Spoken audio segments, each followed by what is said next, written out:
চলতি বছর দেশে অপরাধের হার উল্লেখযোগ্যভাবে বেড়েছে বলে বিভিন্ন গণমাধ্যমে প্রকাশিত খবর সঠিক নয় বলে জানিয়েছে প্রধান উপদেষ্টার প্রেস উইং।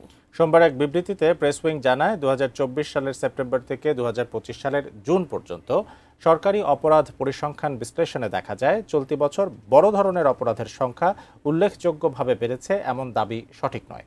পুলিশ সদর দপ্তরের তথ্য অনুযায়ী গত ১০ মাসে বড় ধরনের অপরাধের প্রবণতা স্থিতিশীল রয়েছে। বিবৃতিতে আরও বলা হয়, পরিসংখ্যানে বড় ধরনের অপরাধের দ্রুত বাড়ার কোনো লক্ষণ নেই।